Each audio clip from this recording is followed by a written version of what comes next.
Yo, what is up guys, ElbowSkinn here, welcome back to the Orzhov Ravnica Allegiance Primer.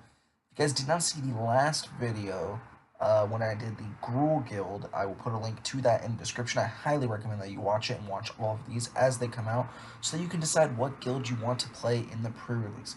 Friendly reminder, these videos will be only based on limited and sealed and not modern and standard, so that we can help so that I can help you decide what guild you want to play specifically for this weekend's pre-release.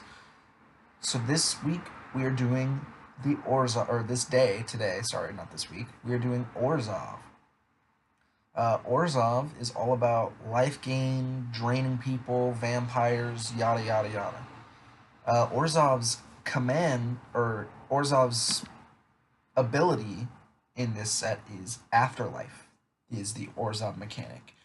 Afterlife is an ability that is on creatures, and when the creature dies, you create a 1/1 white and black spirit creature token with flying.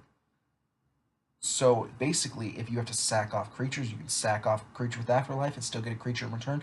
And the big thing is these tokens have flying. So a lot of these things, like Gruul that we dealt with yesterday, sometimes Rakdos as well, don't have a whole lot of flying creatures in their pool to do with. And so it makes it very difficult for them to actually deal with 1/1 flyers. And so I think that this is a very good mechanic to have, especially with all the tempo cards that you can use with that.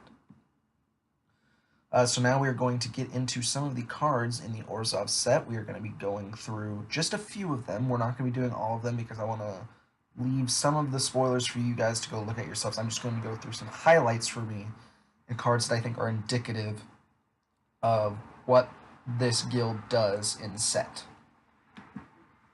So we're going to start off with Kaya Orzhov Usurper. She is the planeswalker for Orzhov in this set. She costs 1 white and black and enters the battlefield with 3 loyalty. And she's printed at Mythic, like all planeswalkers pretty much are. She can +1 to exile 2 cards from a single graveyard, and you gain 2 life if at least 1 creature card was exiled this way. You can -1 her to exile target non-land permanent with converted mana cost 1 or less. Or you could -5 her to deal damage to target player equal to the number of cards that player owns in exile and gain that much life. I personally think that in limited, this planeswalker isn't amazing because of the fact that it is a slower format, and so in dropping her on turn 3, you can't guarantee that there's going to be creature cards to use her +1 on, and her ultimate as well will probably not do that much damage. However, from an EDH standpoint, this card is actually very good, and I would totally add it, and probably will add it to my Oloro the Ageless Ascetic deck if I pack it. Next, we have, this was one of the first cards leaked for this guild. It is Imperious Oligarch. Costs 2 mana for a 2/1 with Vigilance, and it has Afterlife 1. So again, that means when it dies, it creates a 1/1 white and black spirit creature token with flying. And I think this is a very good card just because a 2/1 with Vigilance, if you drop that turn 2, there's a chance that you may get a couple attacks with that before it gets blocked. And you're likely, unless you're dropping this on like turn 5 or 6, you're likely going to take out a creature with your opponent's block and still get the 1/1 flyer. So you're still getting board advantage from using that. Next we have Tithe Taker. Tithe Taker printed, oh, the last card was printed at common, by the way. Tithe Taker is a rare. It is a 2/1 for 1 and white. During your turn, spells your opponents cast cost 1 more to cast, and abilities your opponents activate cost 1 more to activate unless they are mana abilities. And it has Afterlife 1. This is good because your opponents are going to have to target this, pretty much. Because this creature is really going to be annoying. Because instants and sorceries, I think, more than Guilds of Ravnica and more than sets past, are going to be fairly instant and sorcery focused. And so that interaction, making them interact on your turn and making them pay more mana to do that, makes this a very nice card, even for just its 2 mana, 2/1 body, as fragile as it is. Next up, we have Knight of the Last Breath. This is one of the bigger cards in the deck, or in the guild. It is a 4/4 for 7, so that's kind of a turnoff. Printed at uncommon. You can pay 3 to sack another non-token creature to create a 1/1 white and black spirit creature token with flying, and it has Afterlife 3. So when it dies, you create 3 1/1 white and black spirit tokens with flying. So basically, you can use this, sack your Afterlife creatures that you don't need, and create a slew of 1/1 white-black creatures. And that is very indicative of what this set is going to try and do. This set is more of a token deck than really a life gainy, blacky kind of deck that you've seen from Orzhov in a lot of constructed formats and stuff like that, especially with the vampires. Next up is one of my favorite cards. I think this is probably my favorite card in the set.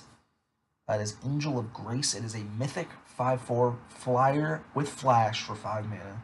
When she enters the battlefield until end of turn, damage that would reduce your life total to less than 1 will reduce it to 1 instead. So basically, you can't lose the game. And you can pay 6 mana to exile it from your grave, and your life total becomes 10.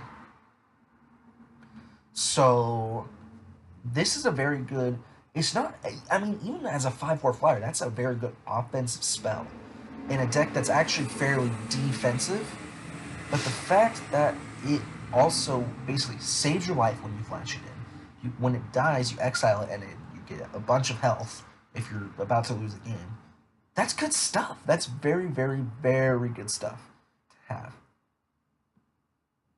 Alright, next up we have a split card. It is Revival Revenge. A Revival, you pay 2 mana to return target creature with converted mana cost 3 or less from your graveyard to the battlefield. This is actually very, very OP in Limited for this, because you can bring back your Tide Drinker, you can bring back anything basically with Afterlife that has CMC 3 or less, and you're getting tons of value out of it for 2 mana. Or an even more crazy one, not so much in Limited, but in EDH, Revenge. You pay 6 mana to double your life total and have your opponent, target opponent's life total. This is just... I mean... Revenge definitely will have its place in Limited if you pack it in the pre-release. This is printed at rare, by the way. But I think Revival is definitely the key here, especially because it doesn't boon all your mana. I mean, Revenge, you can do a bunch of life total shenanigans, but you're not really getting a whole lot of offensive or defensive presence in the game from that. So I would go with Revival here usually, but it's definitely still a versatile card.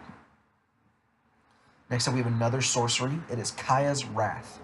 Kaya's Wrath is you pay 2 white and 2 black to destroy all creatures and gain life equal to the number of creatures you control that were destroyed this way.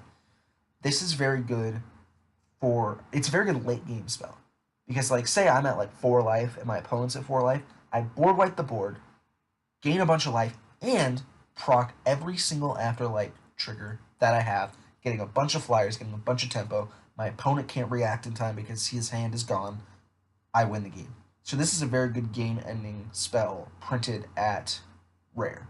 And I think this is going to be a very good one for Limited. Next, we have a possible commander from the Orzhov set this time. It is Teysa Karlov. She is a 2/4 for 2 white and black. If a creature dying causes a triggered ability of a permanent you control to trigger, that ability triggers an additional time. And creature tokens you control have Vigilance and Lifelink. So this is basically the opposite of Panharmonicon. Panharmonicon was very good in the set because of the fact that... Well, it was just a very good card because of the fact that it doubles all the ETB triggers. Teysa Karlov, in 2 colors that have a lot of die triggers, making them trigger twice is amazing. And giving all these black-white flyers that you're making Vigilance and Lifelink, you basically won the game if you can get her on the board and keep her there for an extended period of time. And I think that's going to be very good and Limited as well. Last but not least, we have Seraph of the Scales. Seraph of the Scales is a 4/3 flyer for 2 white and black. You can pay a white to give Vigilance, or you can pay a black to give it Death Touch until end of turn. And it has Afterlife 2, printed at Mythic, of course. This card is absolutely busted. I highly recommend you play it if you get it. I mean, it's a Mythic, so you'd probably play it anyway. and it's just so beautiful in this set. So that is all the cards that we're going to go over today. Let's take a look really quick at the two guilds that you can combine this set with it by splashing a third color. So with white, you can also splash blue to get Azorius. And with black, you can splash red to get Rakdos. So that's very useful to have. It is very, very useful and for me, my issue with Azorius is that it doesn't really have a whole lot of synergy with it because of the fact that you're basically just adding a bunch of spells and I guess early game blockers to your set. But for me, splashing Azorius is good if you have some Azorius bombs that we'll go over later. But Rakdos seems more likely to be good here because of the overall versatility that black has, in addition to just the overall chaos that the Rakdos has in this set. I think that Rakdos would probably be a better play for you to splash if you have the option. Obviously, it's limited, so you're limited. So obviously, just do what's best for you in this sense.